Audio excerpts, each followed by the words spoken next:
short session. Okay, well, let's see if we can do a half an hour and cover some new territory. One of the things that I wanted to do with you today is to uh, sort of do a review fairly quickly into, because what we've been talking about is the entire path from start to finish. Okay. Mm. Now, where the path starts is always in ignorance. The path always starts for every human being at the ordinary level that has to do with superstitions and belief systems and all of that. But then the Buddha makes a point that there is a primary change in attitude that happens once someone begins to practice. They can come to understand that no matter how much their mind is obstructed, they can clean that out. That's the very, very first step. But if you think about it, it is actually the practice of noble right view.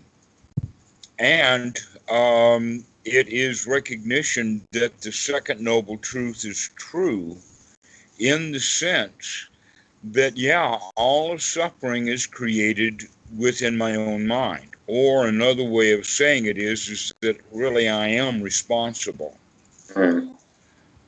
Which then begins to set us on a path to make an existential life position change, because almost everyone is born and maintains the position of victim.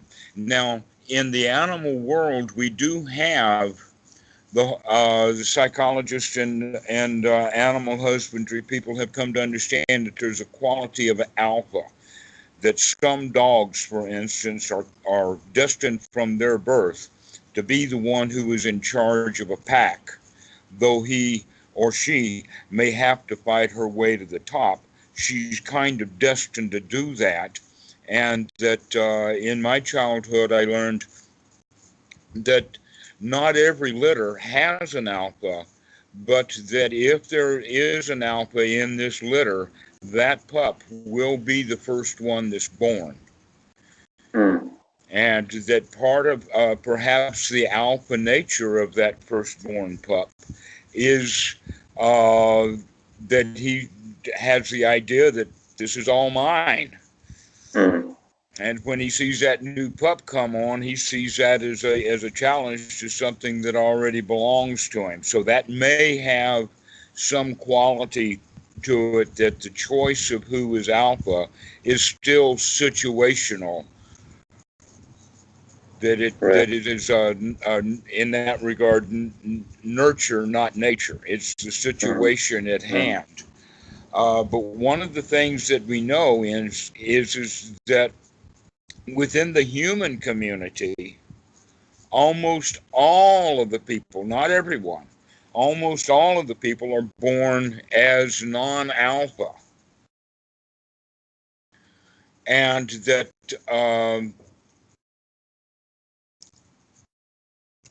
there are some that are born alpha, and if they live their lives trying to dominate others, they will just merely make other people's lives miserable. Mm. But basically, what we're getting at with the Buddha Dhamma, by listening to and understanding things like the Buddha's nature is the nature of a lion, or the nature of a rhino, or the nature of a bull, then we begin to see, oh, what we're actually doing is that we're coming out of that subversive victim's non-alpha nature into the alpha nature, which we now are looking at is that it is a conditioning rather than a nature. Right. All right, okay, that's an important point, because otherwise that first step that the Buddha talks about is not possible. But if we understand that change, and in TA parlance, that change is from the change position of I'm not okay to the position I am okay. Mm. Or the position that most children have is that I'm dependent upon mother and daddy. All right. Now, one of the things that happens either with a natural alpha or with a non-alpha is that they do a lot of comparisons of themselves. They see their territory and the other animals in that territory as both how to say it, both an enemy and a friend, I guess Mm. is the way to say it. Yeah. Yeah. And so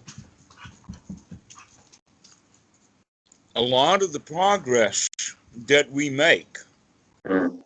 is going to be constantly moving or changing our attitude from loser's position to winner's position over and over and over again, because we've gotten ourselves into the habit basically from birth of being dependent upon other people.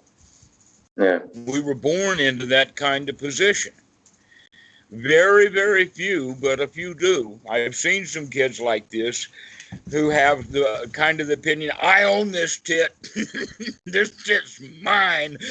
And that very baby's nature that you can be seen in the very first days of his life, that's going to be his existential life position his whole life. Mm. And that there's a secondary kind of alpha nature that comes, but that comes into teenage years when kids start to fight and start having puberty and that kind of stuff. And so alpha dominance within the humans will start to show itself there. But the important point is that that's not real. Those guys that are acting, who's the tough guy around here, all feel insecure inside. In fact, that's a front. It's not real. He's not a real alpha. Yeah. So we're kind of false inside, and we know it. And so part of the process of the change from the ordinary person to the noble is for the noble to continue to take on more and more personal responsibility, that I'm the one who is in charge here. I have to be responsible for my actions, and I have to start being responsible for the way that I feel. Mm. All right. Now, that change of mentality ripens in the sense that the first niggle or the first realization, I can in fact begin to control my mind. I can throw thoughts out of my mind and come back to this present moment. No matter how much the mind is obstructed, I can clean that out and come to the here now. That one little point, it is like a seed that grows. And what grows is determination, commitment. Mm. That we require ourselves, now that we're beginning to understand that I am responsible. I've got to get the skills so that I can assume that role, responsible not only for one human life, but perhaps others also. Right. So that's the process of growing, and this is the process of the growth of the soda pond to the full extent of the knowledge, so that the final doubt goes away when the practitioner knows for 100% sure that he knows the Dhamma completely. And that final realization that he knows the Dhamma, not completely in the sense that he knows everything, but complete in the sense that he knows what needs to be known.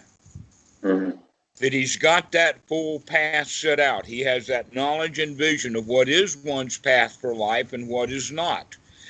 But surprisingly enough, all along that process of that growth into that maturity of dedication to the path and the fruit of complete freedom of doubt, so that you feel completely secure, you've got it, you understand it. that happens in various stages. One of the stages is listening and learning the Dhamma.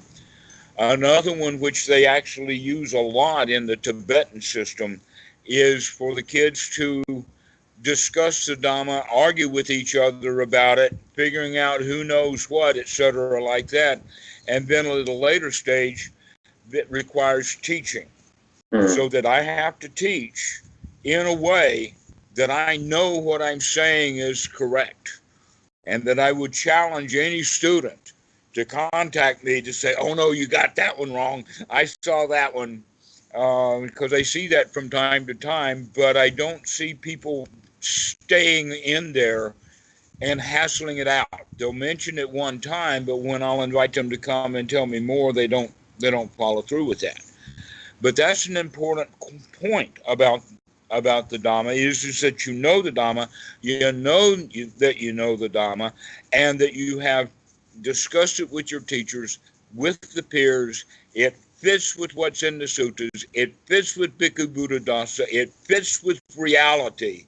And it fits with my own discoveries about my mind. So when I have those 5 things, that's where the mind comes to the position of having the fruit of Sotapan, in the sense that they've got it. They know what's going on now. And surprisingly enough, then what the Sotapan does come to understand is that there are 2 things that I have to really deal with now, in a way of strangling them to death. What is that? Sensual desire and ill will, which are in fact the 2 things that are in the second noble truth. What's missing now is that ignorance. Why? Because we have now come to the point that we understand that that's the job of the second noble truth. We understand the mind well enough that we know that these 2 things have to be cleaned out. This is the 4th and the 5th of the ordinary, or let us say, rupa fetters, the Alabaad that are associated with things that can be seen. Because when people are angry, you can tell they're angry, even if they can't. Right.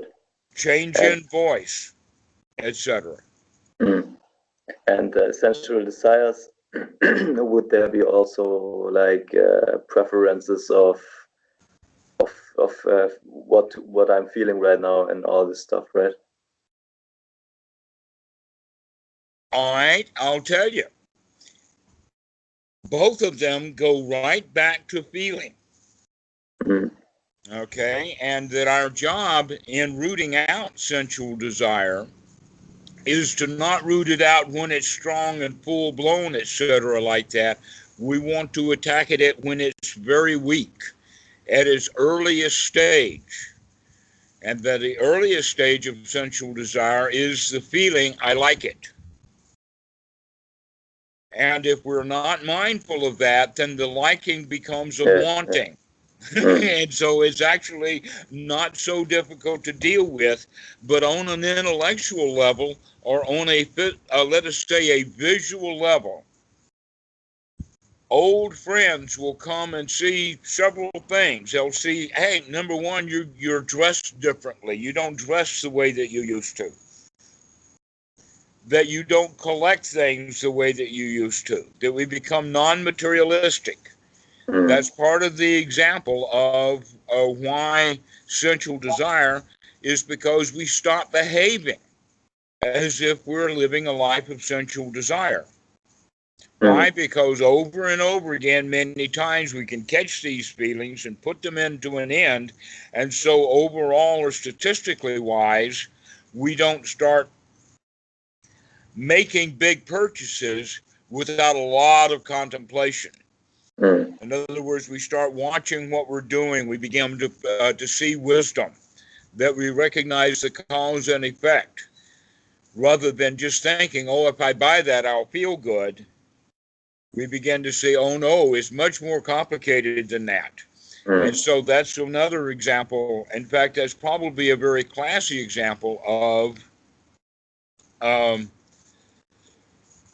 materialism, which is that out of the instinct. The Buddha actually talks about sensual desire being an instinct, but he's talking about it in the sense from the scientific point of view of the procreation instinct, which is the instinct that gives us all of our tools and all of our weapons and all of that kind of stuff. So the Buddha's example of one who has come out of sensual pleasure is that he no longer carries a bow or a crossbow, or maybe the word is used is the word is cross, but really what it's referring to is a weapon, some kind of weapon. So, And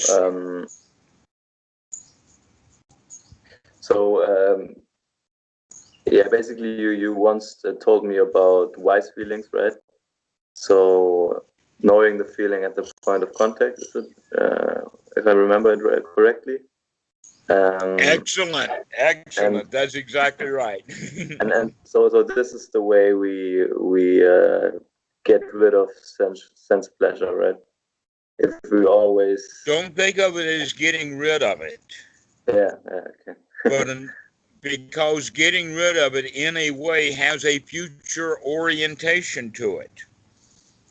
The way to deal with it is always in the here now. And then the results can be seen. But when you think about it as a job to be done off in the future, it becomes daunting. That's, the victim's position. We want to always take on that winner's position of, I can do this right now. I can handle this. All right. I have that ability to do this right now. And then the results of having been able to do that over time is the example is that you become less materialistic.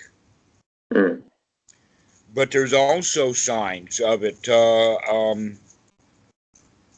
While we want to, in all cases, maintain bodily health, there are a lot of things that we have been taught to do that are actually done intentionally and by society in general to enhance a sexual nature. All right, and a lot of things like that, because the guys have questions like that. And one of the ways that I would say would be to start being more passive rather than aggressive in your pursuit of women. In other words, respond to a woman, but don't aggressively seek her. All right, so let things happen on a more natural level.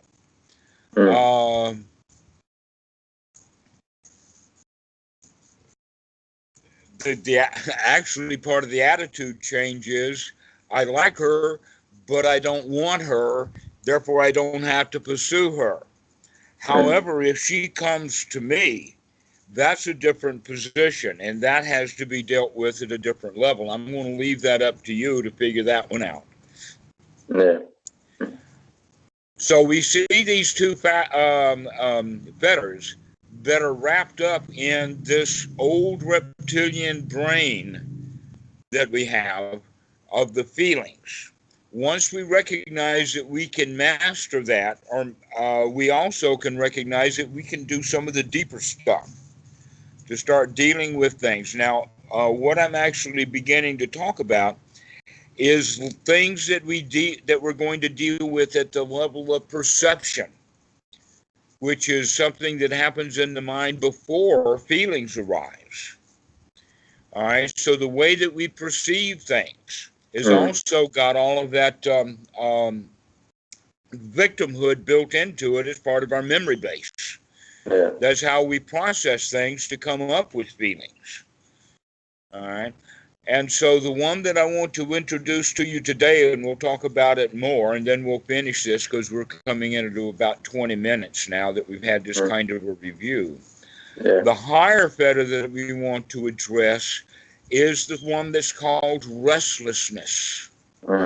The very same restlessness that is the source of hindrances in the mind in the moment is precisely this same thing that is a perceptual problem. And that perceptual problem has to do primarily with safety, feeling secure. Why? Because restlessness means to be on guard in a restless kind of way. We need to find a way of being on guard that does not have that quality of fear or the quality of restlessness built into it. Even boredom itself. We think of boredom incorrectly. Boredom is nothing but restlessness. Why? Because if we're not bored, that means that we can, in fact, pay attention to what's happening. Boredom means that we cannot pay attention because there's something in there that's got us stirred up. So we begin to recognize that there's this deep kind of restlessness is there. And we begin to deal with that exactly the same way that we were dealing with everything else. When you recognize that restlessness, you take a deep breath and you come back to the here now with the kind of thoughts is that restlessness is not me. It is not in charge of me. And I can be here and be comfortable and happy and watch it die right now. Okay, that's the way to do it, is to let it die, because that's in fact death and peace and no longer moving or no longer stirring. Now, at its full-blown level, this restlessness is called anxiety or stress. And it's based in fear. Go ahead. I mean, I have some experience with watching my restlessness. I think I got quite a lot of it, and it's like, if I'm mindful enough, I can I can feel that I have to just let it run out. So I'm sometimes. Oh no, don't let it run out. Grab it by the throat, literally, and stomp it to death right then and there. I mean more like stopping.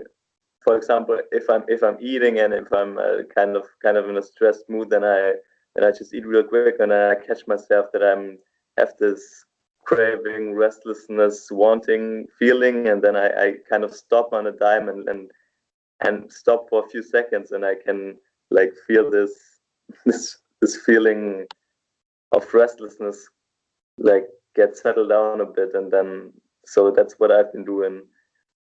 You're mentioning something that's very, very, very real. A lot of people have this, and it's based in instinct, and that is that when we're eating food, we become restless. We become in a hurry. That can go all the way back to primitive times when we were able to chase off the hyenas, and we can get a bit of this carcass, but we've got to get to getting good because the hyenas are coming right back again.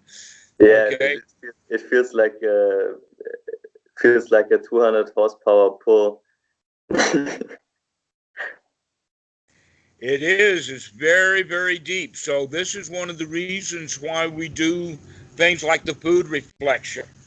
All right, that we mindfully eat the food, and that if that anxiety comes up, it's better to pay attention to that anxiety or that restlessness and let that dwindle down again, so that we can chew our food.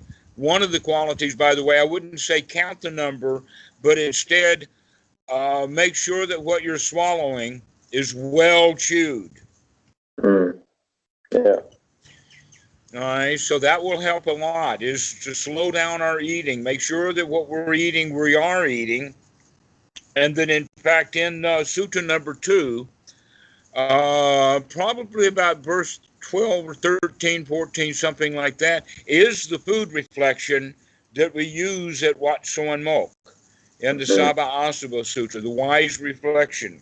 With wise reflection, I eat this food, not for pleasure or for gratification of the body or fattening of the body, but only to maintain the body. It goes like that. I haven't gotten it completely memorized. It's been years since I've actually done it formally. But that food reflection is quite excellent, primarily because what you're saying for you and perhaps many other people, is that anxiety or that restlessness really comes up right at the time that we're eating. Yeah. Because of those old basic instincts, but that restlessness will come up at other times too.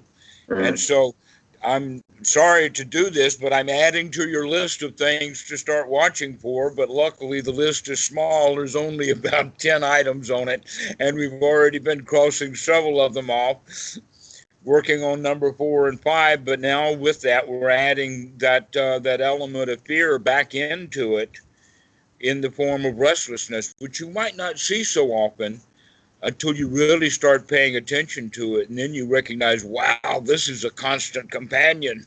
Yeah. The Greeks knew about it in the sense of the sword of Damocles. Have you ever heard of that? No. I mean, I've heard of it, but I don't have the meaning. Okay. Damocles was a king who sat on the throne, and over the throne was a sword that was hanging by a horsehair. And that whenever he sat on the throne, he was in grave danger of that sword falling on him. Therefore, he did not want to do the courtly things that kings are required. This was court. He didn't want to do court. His whole kingdom fell apart because he was afraid to sit on the throne for fear that the sword was fall on him if he sat on the throne. In other words, he was shirking his responsibility because he found it anxious. That's the whole, and these Greeks are quite good at making up these stories about it for a particular kind of feeling. Okay, that we feel that there's some sort of impending danger or impending doom, and that we've got to be on hyper alert rather than merely alert. And that hyperness keeps all of those extra chemicals flowing in the body. Yeah. And so starting to become aware of this restlessness, this deep abiding, unabiding. Yeah. All right. Now, another way of looking at it is this restlessness is also, let us imagine like the game of Pong. But the game of Pong operates because the guy gets over to the other side and then gets knocked back. But in between, it's all empty. It's all space. What I'm actually looking at is that there is a relationship between the restlessness and emptiness, the sunyata,